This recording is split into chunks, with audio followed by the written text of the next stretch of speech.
రేపు ప్రధాని మోదీ అమరావతికి రానున్నారు. రాజధాని పనులను పునఃప్రారంభించనున్నారు. రాజధానిలో 49,040 కోట్ల పనులకు రేపు ప్రధాని నరేంద్ర మోదీ చేతుల మీదుగా శ్రీకారం చుట్టనున్నారు. అమరావతి పనుల పునఃప్రారంభానికి శుక్రవారం ప్రధాని మోదీ వస్తుండటంతో కార్యక్రమ ఏర్పాట్లపై ఏపీ సీఎం చంద్రబాబు టెలికాన్ఫరెన్స్ నిర్వహించారు. ఏపీ ప్రజలు అమరావతిని రాజధాని అని గర్వంగా చెప్పుకునేలా రాజధాని నిర్మిస్తామని చంద్రబాబు స్పష్టం చేశారు. అమరావతి పనుల పునఃప్రారంభ కార్యక్రమంలో ప్రధాని మోదీ చేతుల మీదుగా మొత్తం 1,07,000 కోట్ల రూపాయల విలువైన పనులకు శంకుస్థాపనలు, ప్రారంభోత్సవాలు జరగనున్నాయి. 49,040 కోట్ల రాజధాని పనులకు మోదీ శంకుస్థాపన చేయనున్నారు.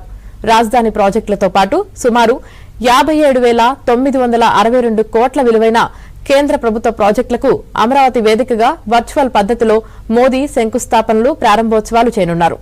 58,000 కోట్ల విలువైన పలు అభివృద్ది ప్రాజెక్టులను అమరావతి వేదికగా మోదీ జాతికి అంకితం చేయనున్నట్లు పీఎంఓ వర్గాలు తెలిపాయి. ప్రపంచ స్థాయి మౌలిక సదుపాయాలు, అనుసంధాన పథకాల కల్పనలో భాగంగా 7 జాతీయ రహదారుల ప్రాజెక్టులను ప్రారంభిస్తారని వెల్లడించారు.